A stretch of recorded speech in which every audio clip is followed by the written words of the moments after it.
বই দুইটা এইবারের বইমেলার একদম শুরুর দিকে প্রকাশিত হয়েছিল, মেবি অন দ্য সেকেন্ড অথবা থার্ড ডেতে। এবং আমি প্রথম যে লট বই কিনছিলাম ওই প্রথম লটের মধ্যে এই বই দুইটা ছিল, কারণ বইটার কাহিনীটা দুইটা খণ্ডে বিভক্ত, ইটস এ ডুওলজি। তো আমি এটা নিয়ে নিয়েছিলাম।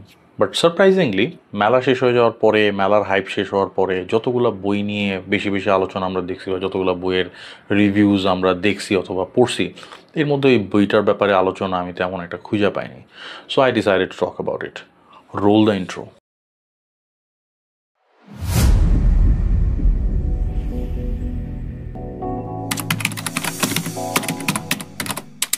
তো বই দুটো হচ্ছে তৃতীয়া প্রথম খণ্ড এবং তৃতীয়া দ্বিতীয় খণ্ড। তো প্রথম খণ্ড, দ্বিতীয় খণ্ড। তো প্রথমে এটা পড়তে হবে, তারপর এটা পড়তে হবে। দুইটা বই সেম সাইজের না। এই বইটা অলমোস্ট 130+, মানে 135-136 পেজেসের মতো। এই বইটা 175-76 পেজেসের মতো। তো দুইটা মিলায় you are looking at just a little over 300 pages. তো খুব আহামরি বড় না। এখন আজকে এই বইটার ব্যাপারে আলোচনাটা আমি তিনটা ভাগে ভাগ করব। ফার্স্ট, আমি কাহিনীর পটভূমির ব্যাপারে খুব সংক্ষেপে কিছু বলবো, without giving you any kind of spoilers, মানে what you will be expecting in this book. দ্বিতীয়ত, আমি যে জিনিসটা আলোচনা করব সেটা হচ্ছে যে বইটা আমার কাছে কীরকম লাগছে, আমার পার্সোনাল প্রতিক্রিয়াটা কীরকম।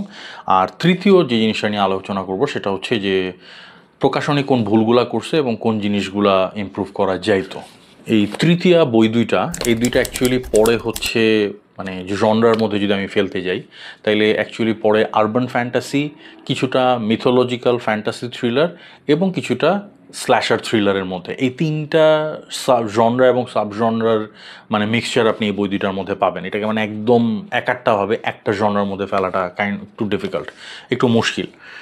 এখন কাহিনী পটভূমি যেটা, কাহিনী শুরুই হয়েছে রেজা নামক একজন এক্স কমান্ডোকে দিয়ে।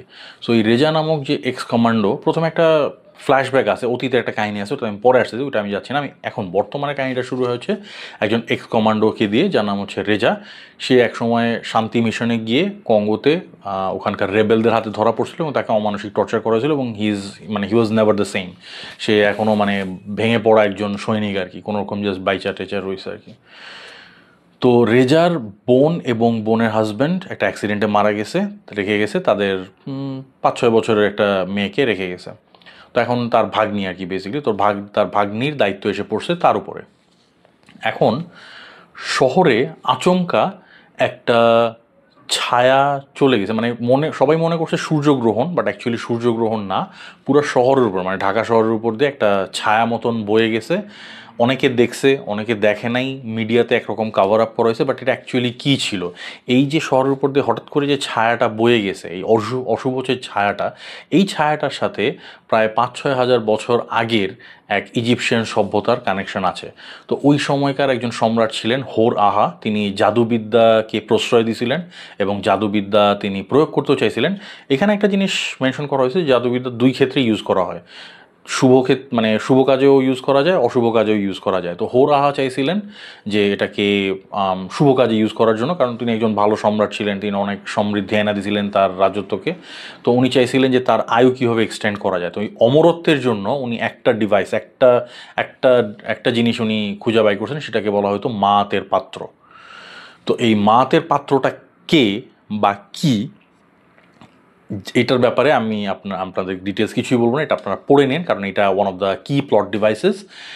এই জিনিসটা কোনোভাবে হোর আহার হাতছাড়া হয়ে গেছিল, বাট ওই সময়কার যারা প্রধান জাদুকর যারা ছিলেন বা তার অন্যান্য মনীষী যারা ছিলেন, তারা ভবিষ্যৎবাণী করে গেছিলেন যে এরকম 5,000 বা 6,000 বছর পরে মা আবার পুনরায় আরেকটা সুযোগ দিবে, বা এই শক্তিটাকে কাজে লাগানোর একটা নতুন সুযোগ সবার সামনে আসবে। এখন একটা গুপ্ত সংঘ, এই বর্তমান সময়ের একটা গুপ্ত সংঘ এই শক্তিটাকে কাজে লাগানোর জন্য তাদের এজেন্ট বিভিন্ন জায়গায় প্ল্যান করে রাখছে, এবং বিভিন্ন জায়গায় তারা স্ট্র্যাটেজিক মার্ডার করাইতেছে, এবং কিছু কিছু জিনিস তারা কালেক্ট করতেছে, এবং কিছু মানুষকেও তারা অপহরণ করাইতেছে। মানে সোজা কথা একটা মানে বিশাল একটা মানে যজ্ঞ করতেছে তারা এই শক্তিটাকে আবার কাজে লাগানোর জন্য। তো এটাকে তারা কি কাজে লাগাবে, কি কি করতেছে, তাদের মূল মোটিভ কি, এই সব কিছু আপনারা এটার ক্লাইম্যাক্স পর্যন্ত যেতে যেতে আস্তে আস্তে ক্লিয়ার হয়ে যাবেন।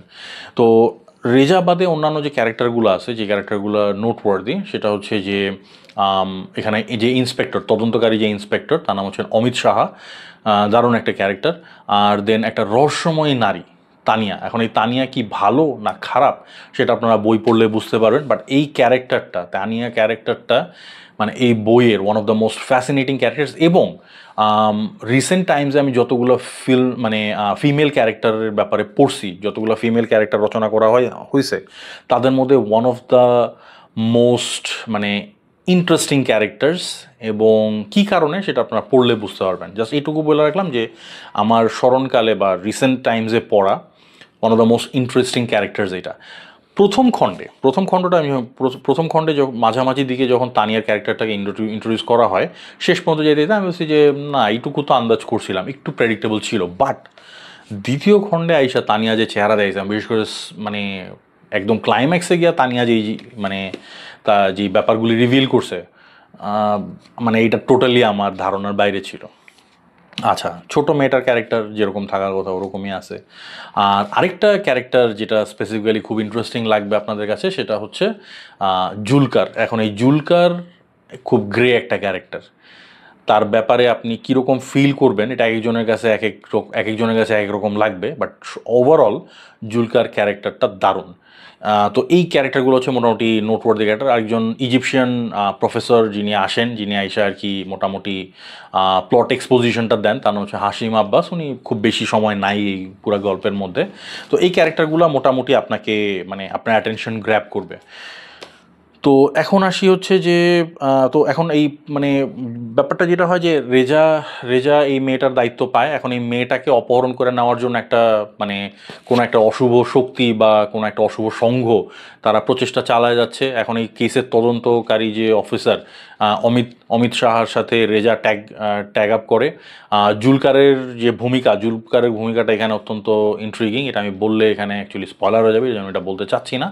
তো কেন এই মেয়েটার পিছনে সবাই কেন লাগছে এবং এই মেয়েটাকে কারা অপহরণ করতেছে, এবং এর মধ্যে এমন একটা মানে অশুভ একটা শক্তি চলে আসছে যে শক্তিটা নাকি কবরস্থানে বসবাস করে, সে মানুষের মাংসও খায় এবং মানে মৃত্যু দেখতে সে ভালোবাসে। সে কি মানুষ নাকি পিশাচ নাকি কোনো জিন, এটা কি? এবং এই ক্যারেক্টারটার নাম হচ্ছে নুরু। তো এই নুরুর ক্যারেক্টারটার ব্যাপারেও আপনারা মানে এই বইটার মধ্যে ক্লিয়ার হতে পারবেন। তো এরা কেন এই মেয়েটার পিছনে, ছোট মেয়েটার পিছনে লাগছে, তো রেজা আর অমিত সাহা কি পারবে তাকে এই মেয়েটাকে বাঁচায় রাখতে বা মেয়েটাকে ডিফেন্ড করতে, এই জিনিসটা নিয়ে একটা দারুণ টানাপোড়েন সৃষ্টি হয়েছে এই পুরা ডুওলজিটার মধ্যে। এখন আমরা আসি আলোচনার দ্বিতীয় ধাপে, যেখানে আমি আমার পার্সোনাল প্রতিক্রিয়াটা ব্যক্ত করবো যে আমার কাছে পড়া কীরকম লাগছে। আমি যদি জাস্ট একটা সেন্টেন্স ইউজ করতে চাই তাইলে আমি একটা জিনিসই বলবো, সেটা হচ্ছে যে এইবারের বইমেলায় যতগুলা বই বাইরেছে, বিশেষ করে থ্রিলার জনরা বা এই ধরনের যেই কয়টা জনরা বা সাব জনরার কথা আমি বলছি, এই জনরাগুলোতে যদি আপনি কোনো বই খুঁজে থাকেন আর আপনি যদি এই বইটা না নেন তাহলে বিশাল মিস করছেন। অনেক লম্বা সেন্টেন্স ইউজ করছে, বাট আই নো আরও অনেক কিছু বলার আছে আমার। এই ডুওলজিটা আমার কাছে মনে হয়েছে মাস্ট রিড। এটা না পড়লে বিশাল বড় মিস হয়ে যেত। এবং আমি এই ডুওলজিটা একদম টপ টু বটম, খণ্ড 1 খণ্ড 2 মারাত্মকভাবে এনজয় করছি, টপ টু বটম। মানে ইট ওয়াজ আ টোটাল থ্রিল রাইড এবং আনএক্সপেক্টেড। তো ফার্স্ট অফ অল যেমন বললাম যে ক্যারেক্টারগুলা কেউই এখানে খুব একটা মানে একমাত্র অমিত সাহার ক্যারেক্টার বাদে কোনো ক্যারেক্টারই একেবারে খুব না, মানে একদম ব্ল্যাক বা হোয়াইট না, একটু গ্রের মধ্যে পড়ে। অমিত শাহের ক্যারেক্টারটাই মোটামুটি পজিটিভ, আর কিছু একদম out and out negative character তো আছেই। বাট যেটা আপনাকে সারপ্রাইজ করবে যে আপনার হঠাৎ করে একটা ক্যারেক্টার ভালো লাগতেছে, আপনার মনে হচ্ছে এইটাই মেইন ক্যারেক্টার, হঠাৎ করে ক্যারেক্টারটার সাথে এমন কিছু হবে এটা আপনি চিন্তাও করতে পারবেন না, একদম ধারণার বাইরে। এটা কিছু কিছু জায়গায় আমাকে একটু ব্যথিতও করছে, আমার খুবই খারাপ লাগছে কিছু ক্যারেক্টারের পরিণতি দেখা। মানে আমি টোটালি এটা একে তো এক্সপেক্ট করি নাই, এবং আমার এটা মাইনে নিতেও কষ্ট হয়েছে যে এই ক্যারেক্টারটার সাথে এরকম কিছু একটা হইতে পারে বা এরকম কিছু একটা লেখক কেন হইলো, আমাদের জিনিসটা এরকম লাগছে। আর সবচেয়ে বড় কথা যে আমার এই ধরনের মিথোলজিক্যাল ফিকশন খুবই ভালো লাগে, তার মধ্যে আরবান ফ্যান্টাসির ব্যাপারটা অ্যাকচুয়ালি খুব জটিল না। আরবান ফ্যান্টাসি যদি আমি অল্প কথায় আপনাদের বোঝাই, সেটা হচ্ছে যে মনে করেন যে আপনি এখন বর্তমান যে লাইফটা লিড করতেছেন, এইখানে ধরেন যে কোনো অপদেবতা বা কোনো অপদেবীর হাত রয়েছে, বা এর মধ্যে ধরেন কোনো গ্রিক মিথোলজি থেকে কোনো দেবতা উঠে আইসা ধরেন আপনাদের লোকালয়ে বসবাস করতেছে। সোজা কথা, একদম বর্তমান বাস্তব সেটিংয়ের মধ্যে যদি আপনি পরাবাস্তব বা মিথোলজিক্যাল এলিমেন্টস আইনা যদি আপনি এটারে একসাথে মিশায় দেন, এবং যাতে এমনভাবে জিনিসগুলা কোএক্সিস্ট করে যাতে মনে হয় যে না এটাই স্বাভাবিক, এটাই নর্মাল, বা এটাই এখন বাস্তব, এই নতুন বাস্তব, এটাই হচ্ছে আরবান ফ্যান্টাসি। আরবান ফ্যান্টাসি সবচেয়ে বড় এলিমেন্ট হচ্ছে যে বাস্তবতা থেকে দূরে যাওয়া যাবে না। সো আপনি যত ধরনের ইয়েই নিয়ে আসেন না কি জন্য, যত ধরনের আপনি এক্সটার্নাল এলিমেন্টস বা যত ধরনের ফিকশনাল বা মিথোলজিক্যাল এলিমেন্টস আনেন না কি জন্য, বা ক্যারেক্টার আনেন না কি জন্য, তাদের ক্রিয়াকর্ম, তাদের থট প্রসেস, তাদের ডিসিশন মেকিং সব কিছু মোটামুটি বাস্তবের উপরে বেস করা হইতে হবে, এবং including all the other human characters is well. এই হচ্ছে আরবান ফ্যান্টাসি। তো এই ধরনের জিনিস যারা পছন্দ, আরবান ফ্যান্টাসি ফর এক্সাম্পল আপনারা শোনিত উপাখ্যান খুব এনজয় করছেন, তো আই উড সে যে শোনিত উপাখ্যান যদি এনজয় করে থাকেন তাহলে ডেফিনেটলি এটা আপনারা এনজয় করার কথা। এবং সবচেয়ে বড় কথা, মিথোলজিক্যাল যে ফিকশনের কথা যে বলছি, মিথোলজিক্যাল যে এলিমেন্ট এটার মধ্যে আছে, এটার মধ্যে ইজিপশিয়ান মিথোলজি খুব সুন্দরভাবে ইউজ করা হয়েছে।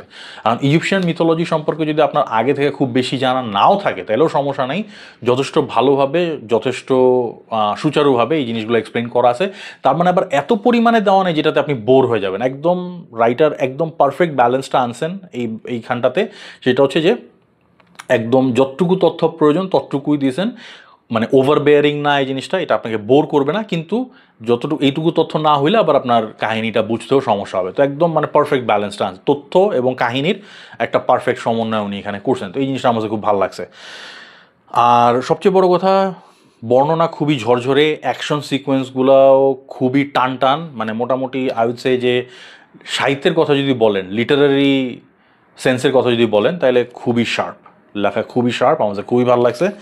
এখন রাইটারের ব্যাপার একটু না বললেই না। রাইটার আমাদের পরিচিত তামজিদ রহমান ভাই, এই বলতে গেলে যে এই জনরাতে I would say he is a dark horse.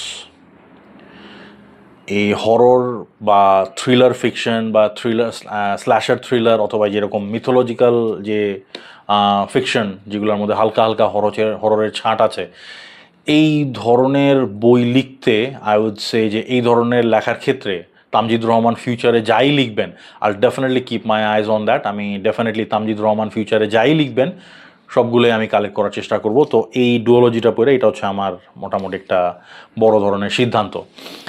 আর একটা জিনিস আমি জাস্ট বলবো, মানে যেটা একটু ইমপ্রুভ করা যায়, তো সেটা হচ্ছে যে প্রত্যেকটা ক্যারেক্টারের স্বগতোক্তি একটু বেশি।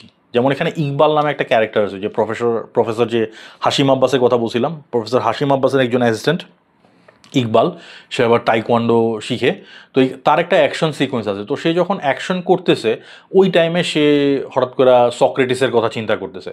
তো ওই জায়গাটা হচ্ছে যে ওইটা মানে অ্যাকশনের যে টান টান অবস্থাটা ওইটা একটু রাপচার করে দিয়েছে, একটু ক্ষুণ্ণ করছে। এটা খুবই অল্প, খুবই অল্প, এটা আমি একদম মারাত্মক লেভেলে নির্পেইং করতেছি। তো এখানে প্রত্যেকটা ক্যারেক্টারের স্বগতোক্তি আছে কিছু, মানে নিজে নিজে কিছু রিভিল করতেছে বা নিজে নিজে কিছু উপলব্ধি করতেছে, ওইটার মাত্রাটা একটু হইলেও একটু হয়তো বা কমানো যাইতো, একটু হয়তো কাটছাট করা যাইতো, তাহলে লেখাটা আর একটু লিন আর একটু শার্প হতো। এই একটা অবজারভেশন আমি আপনাদেরকে মানে এটা মানে এই বইটার এই ডুওলজিটার ব্যাপারে এই একটা অবজারভেশন আমি দিতে পারি। আচ্ছা, তো অল ইন অল আমি একদম টপ টু বটম যদি বলি, একটা ওভারঅল যদি আমি এই বইটার ব্যাপারে বলি, এক নাম্বার হচ্ছে বইটাতে বেশ ভালো পরিমাণে অ্যাডাল্ট থিম আছে। এটা একদম প্রাপ্তবয়স্ক এবং প্রাপ্ত মনস্কদের জন্য লেখা।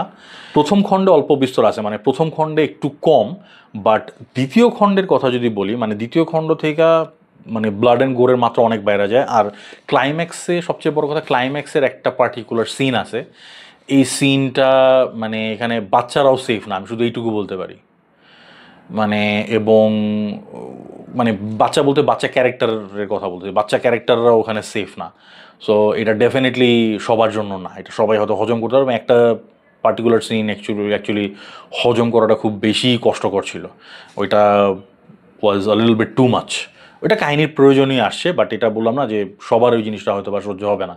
তো যাদের মানে মানে ভালো মাত্রার স্ল্যাশার থ্রিলার অথবা এরকম স্ল্যাশার মুভি টুভি বা ইভেন স্ল্যাশার বই টই এইসব বইরা যাদের অভ্যাস নাই, তাদের জন্য এই বইটা আমি রেকমেন্ড করতে পারতেছি না। বাট হ্যাঁ, যারা এই জনরাগুলা মোটামুটি ভালোভাবে উপভোগ করেন তাদের জন্য এটা একটা মারাত্মক ট্রিট, এবং আমি ডেফিনেটলি হাইলি রেকমেন্ড করতেছি এই ডুওলজিটা।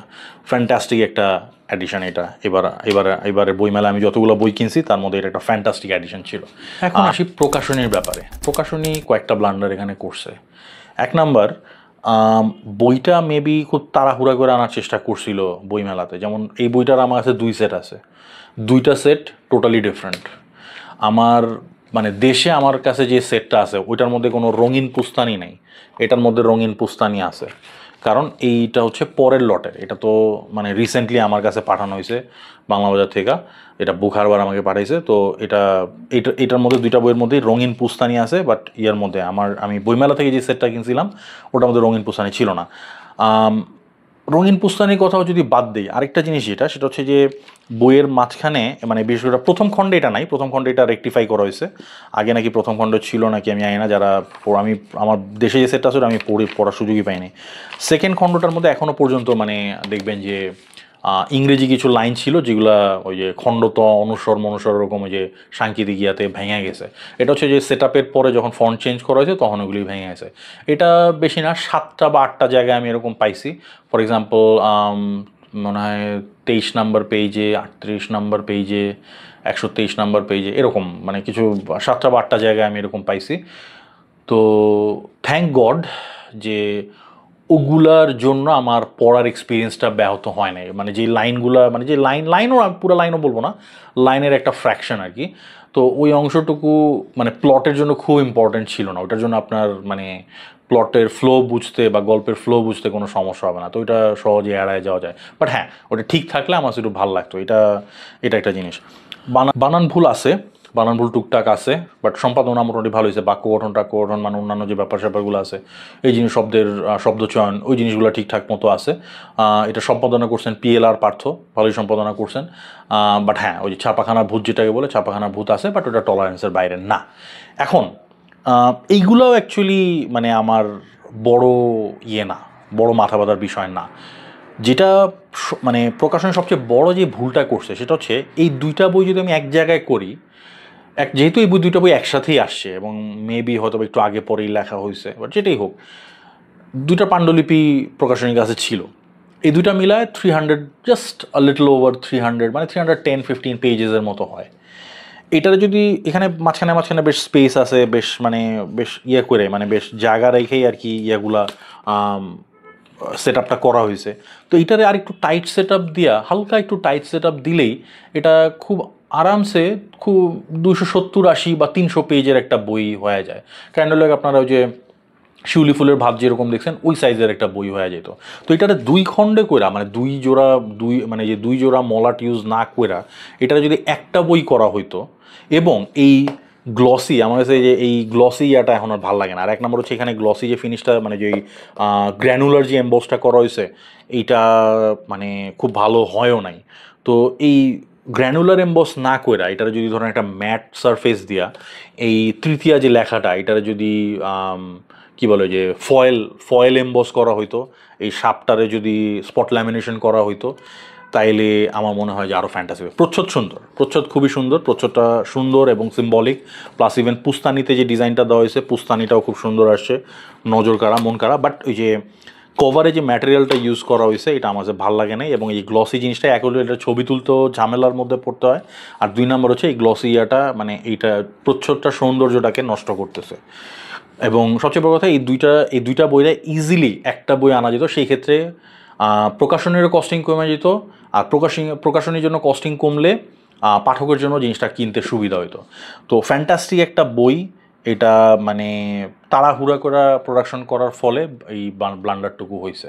তবে আমি সবার কাছে আমার অনুরোধ এইটুকুই থাকবে যে প্রকাশনী যে ভুল করছে, এবং এই প্রকাশনী আরও কিছু ভুলও করছে, ওগুলোর ব্যাপারে আমি গেলাম না, কিন্তু আমার কথা হচ্ছে যে প্রকাশনীর ভুলটা যদি আপনারা নজর আন্দাজ কইরা বইটা পড়েন আপনি নিরাশ হবেন না, এইটুকু আমি গ্যারান্টি সহকারে বলতে পারি। প্রকাশনীর উপরে আমার মেজাজ খারাপ হয়েছে ঠিকই, বাট তারপর এটা আমাকে বইটা পড়া থেকে বিচ্যুত করতে পারে নাই, কারণ বইটা দারুণ, বই দুইটাই দারুণ, মানে প্লটটাও দারুণ, লেখনীও দারুণ, আর সবচেয়ে বড় কথা যে এলিমেন্টগুলি সাধারণত আমি এই ধরনের জনরার বইয়ের মধ্যে খুঁজি সব একদম যথেষ্ট পরিমাণে আছে। সো পুরা মানে ডুওলজিটা আমাকে একটা দারুণ একটা থ্রিল দিছে, দারুণ একটা থ্রিলিং রাইড ছিল এটা। সো বইটা হাইলি রেকমেন্ডেড আমার তরফ থেকে এগেন। সো আজকে এই পর্যন্তই রাখতেছি। Thank you very much. ইনশাআল্লাহ আবার কোনো ভিডিওতে অন্য কোনো বই নিয়ে আবার কথা হবে। Till then take care and stay safe. So this has been Lincoln Hasan signing out. Cheers.